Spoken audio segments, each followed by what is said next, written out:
Well. This is the old biologist again, Lan Wilf. And I wanted to put one out here today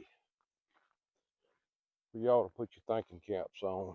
We are having a walk and talk with a rifle. We are on a gravel road. I ain't real serious about hunting. But if I see a doe, I'm gonna shoot her. How's that? I wanted y'all to think about a topic that most hunters are fairly apathetic toward. And most hunters are disenfranchised with their state wildlife agencies, Department of Natural Resources, Department of Wildlife, Game and Fish, whatever it is. Most of y'all out there are fairly disenfranchised. I've put out the 2 story time videos to let you know that no one is immune to that. But I want y'all to think about the big picture here and ask a question. And the question is this. Somebody just killed them one. Why is there a certain camp that, regardless of who puts out any research or publishes any data about chronic wasting disease, be it Auburn, UGA, A&M Kingsville, or Mississippi State, why is it that they always find fault? And when they can't dispute the data, they attack the character of the researchers or the biologists. Why is that? Well, in this particular video, I'm going to try to break that down as to why it's that way. So I want y'all to think about something.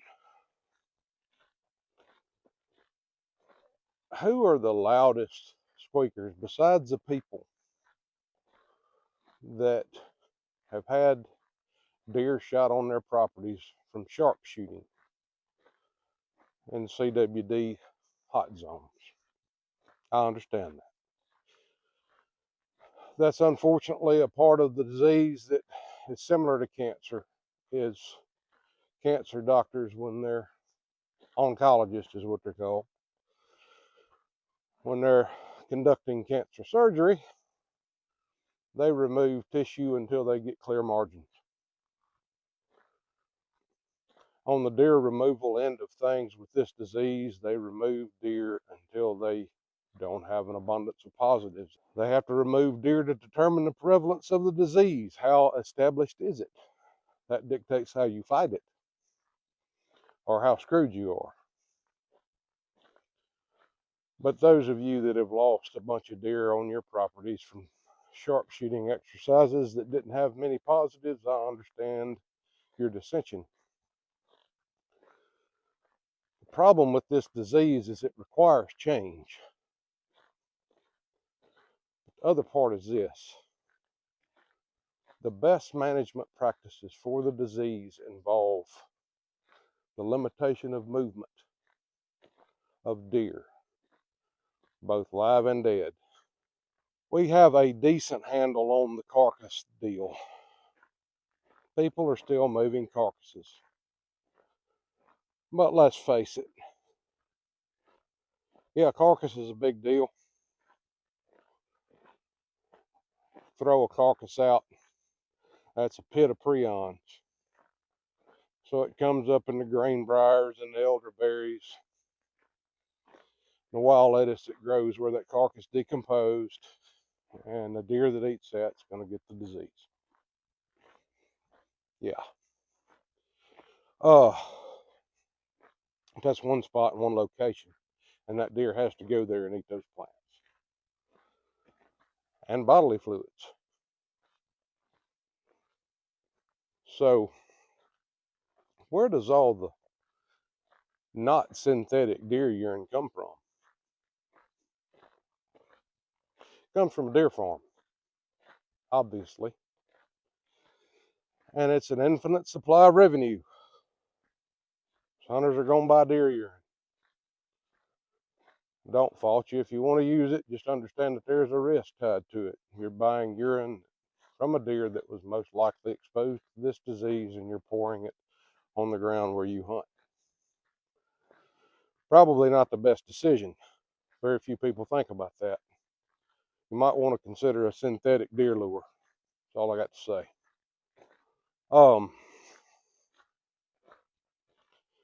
But in order for the captive deer industry to remain liquid and their business model to work, they have to sell live deer, embryos, and semen.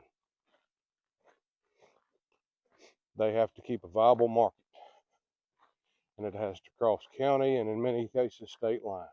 What's another avenue for them to sell deer? Live deer.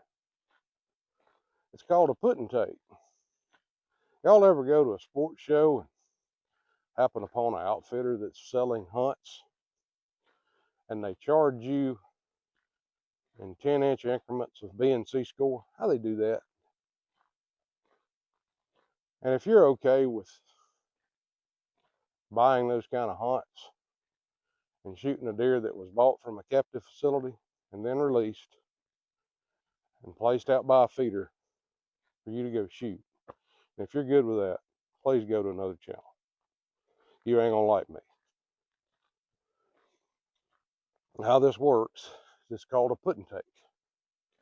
Left hand side of that bell curve I was talking about. Take those deer, sell them to another enclosure or free range property, turn him out by a feeder,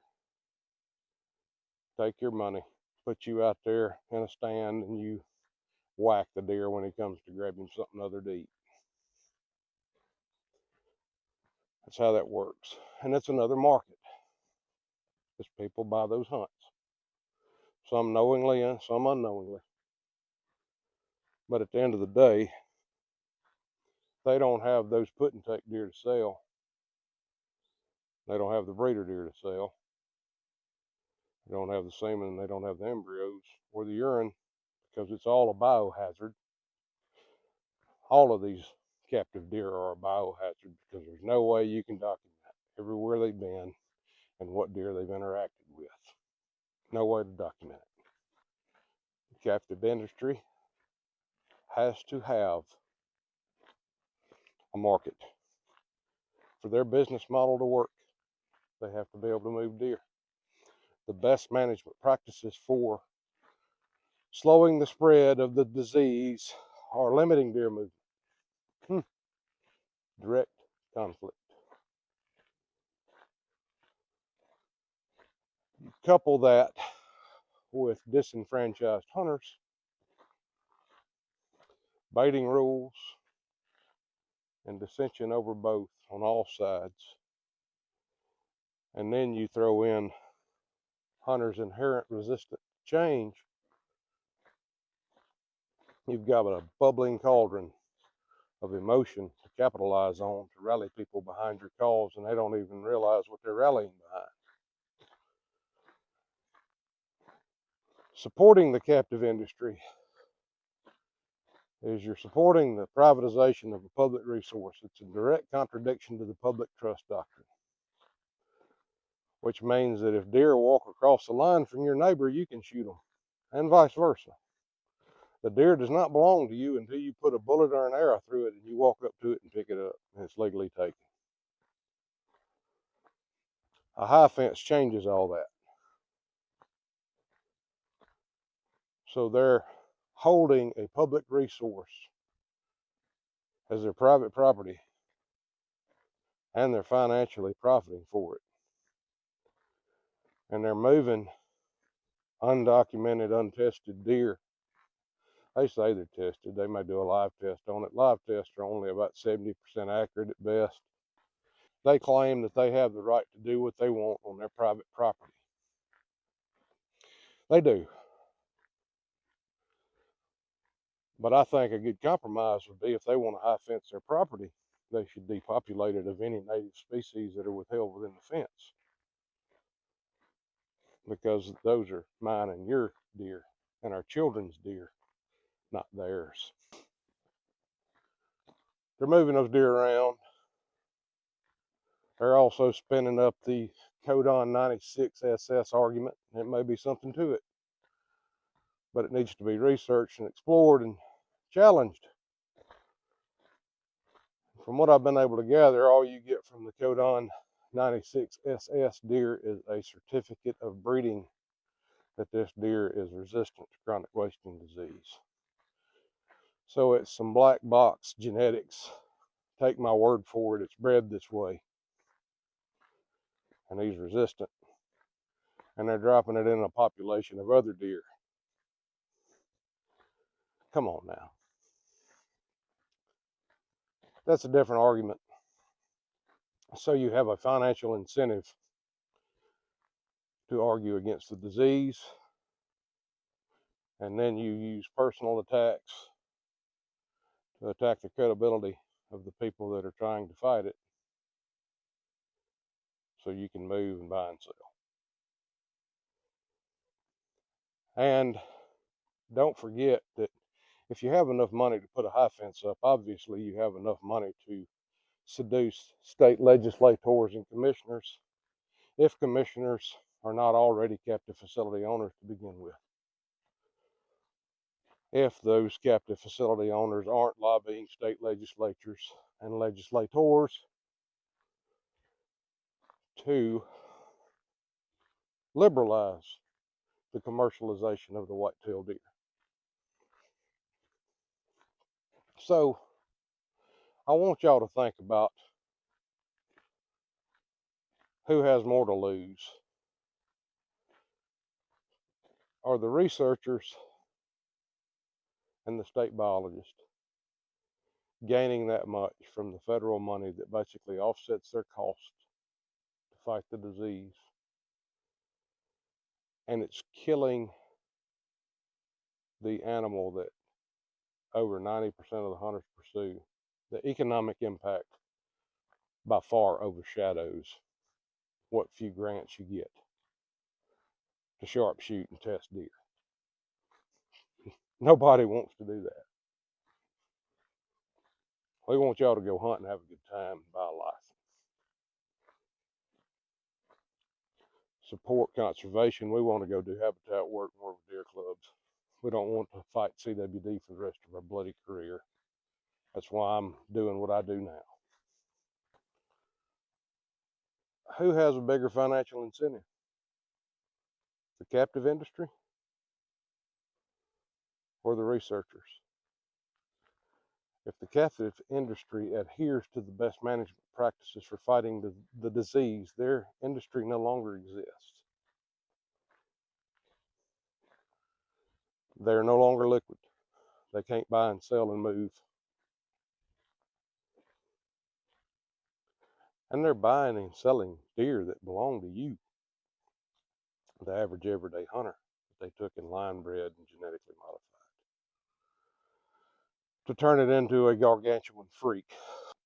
I bet if somebody did some Freedom of Information Act requests from state agencies and mandated that some departments of agriculture and departments of wildlife submitted inventories of breeding pens for every breeding facility in their state, boy, it would be pretty interesting, wouldn't it?